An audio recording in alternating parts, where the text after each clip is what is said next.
Jangan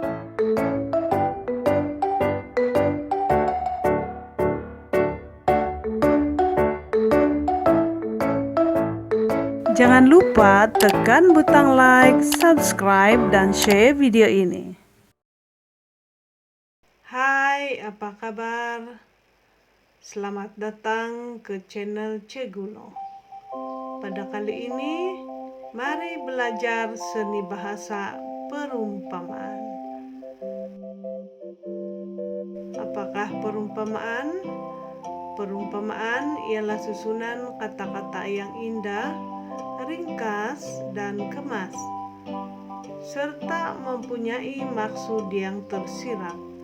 Biasanya, perumpamaan dimulai dengan kata bagai, ibarat, laksana, seperti, dan umpama.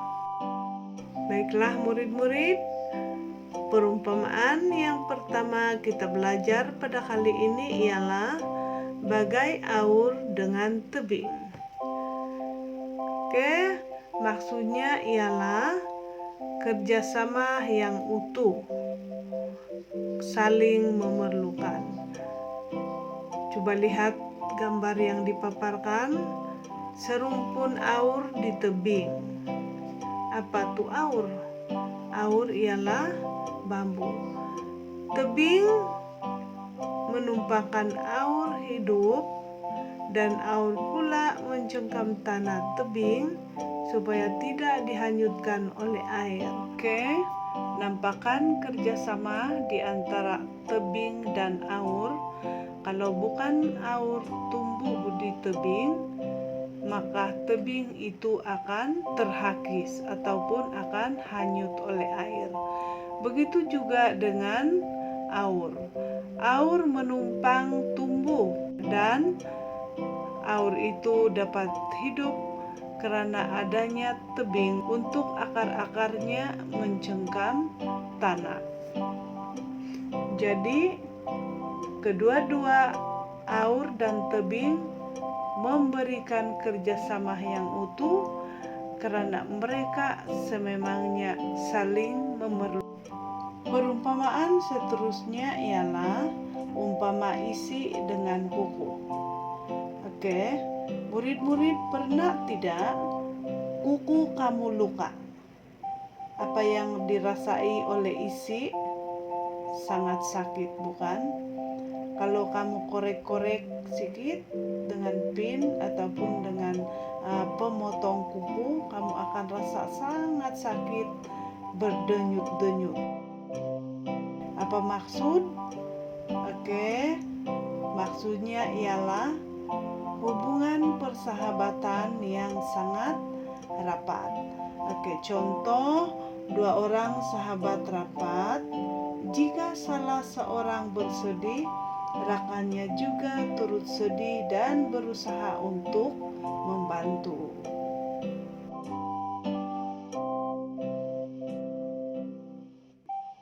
Seterusnya, perumpamaan yang kita akan belajar pada hari ini ialah bagai cincin dengan permata.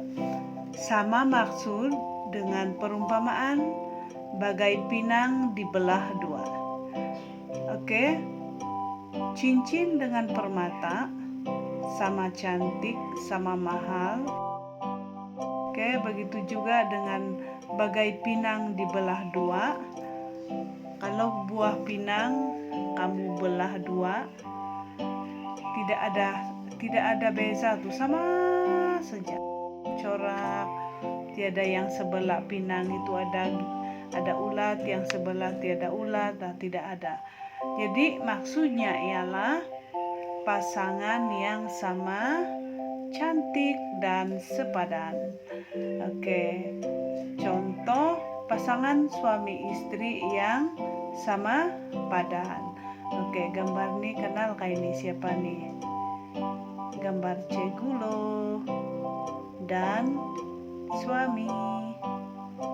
Oke, seterusnya kita pergi kepada simpulan bahasa bagai menarik rambut di dalam tepung. Bagai menarik rambut dalam tepung.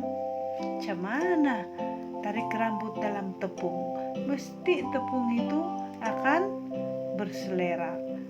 Maksudnya ialah tindakan yang cukup berhati-hati agar tiada hati yang terluka. Oke, sebagai contoh, dua orang adik-beradik yang selalu bergaduh. Oke, ibu bapak kena menyelesaikan masalah itu agar tidak ada hati yang terluka di antara kedua anak itu. Perumpamaan yang berbunyi seperti enau dalam belukar melepaskan pucuk masing-masing. Oke, kamu tahu apa itu enau? Sejenis tumbuhan, sejenis pokok. Apabila tumbuh, dia akan tumbuh tinggi mengatasi pokok-pokok yang lain sehingga dialah pokok yang paling tinggi. Apa arti?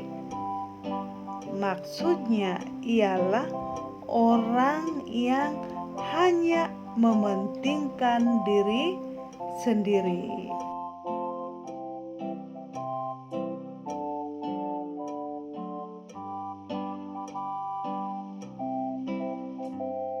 Oke, kita pergi kepada simpulan bahasa yang satu lagi.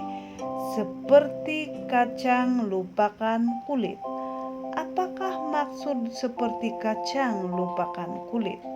Kacang semasa kecil dibaluti oleh kulit.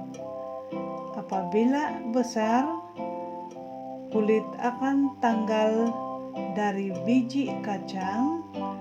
Kemudian kulit kacang itu dibiarkan begitu saja.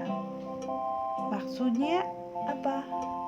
Orang yang tidak mengenang budi. Oke, contoh dalam gambar ini kamu nampak seorang ibu menjaga anaknya, membesarkan anaknya dengan penuh kasih sayang. Bila sudah besar, anak itu menderhaka kepada ibunya. Tengok tuh, dia tendang lagi ibunya. Baiklah murid-murid, sekarang mari kita buka muka surat 25 dalam buku teks BM tahun 2 jilid 1. Tajuk berbakti kepada kawan. Pada waktu rehat, Yahya terpandang akan rekan baiknya, Yonghan, yang sedang termenung. Yahya susah hati. Dia ingin membantu Yonghan karena hubungan mereka bagai isi dengan kuku. Selamat pagi, Yonghan. Mengapakah kamu kelihatan muram? Selamat pagi, Yahya. Saya susah hati. Kerja sekolah yang diberikan oleh Cikgu Maryam belum saya siapkan. Mari, saya bantu kamu. Kita patut saling membantu, seperti aur dengan tebing. Terima kasih, Yahya. Sungguh mulia hati kamu. Sikap kamu tidak seperti enau dalam belukar, melepaskan pucuk masing-masing. Akhirnya, Yonghan berjaya untuk menyiapkan kerja sekolah dengan pertolongan Yahya. Yonghan berjanji tidak akan melupakan jasa Yahya. Dia tidak akan bersikap seperti kacang lupakan kulit. Baiklah murid-murid, di dalam cerita ini kita akan jumpa beberapa perumpamaan. Perumpamaan yang pertama ialah bagai isi dengan kuku, seperti aur dengan tebing, seperti enau dalam belukar, melepaskan pucuk masing-masing, dan yang terakhir seperti kacang lupakan kulit. Dan kesemua ini kita sudah belajar tadi. Kita sudah tahu apakah maksud setiap satu perumpamaan ini. Oke, sekarang murid-murid boleh beralih kepada buku activity. Buku activity BM jilid 1 tahun 2, muka surat yang ke-30. Arahan, lengkapkan cerita dengan perumpamaan. Tajuk Kad Hari Bapa. Perumpamaan yang diberi di sini ialah ada 4. Yang pertama, bagai aur dengan tebing, umpama isi dengan kuku, bagai cincin dengan permata, dan bagai menarik rambut dalam tepung. Jadi, murid-murid perhatikan gambar terlebih dahulu, kemudian baca perenggan di bawah, di mana terdapat garisan kosong yang memerlukan murid-murid melengkapkannya dengan menggunakan perumpamaan yang kita sudah belajar tadi. Itu sahaja pelajaran kita pada kali ini. Terima kasih kerana sudi belajar bersama Cik Gulo, dan jumpa lagi pada masa yang akan datang. Bye-bye.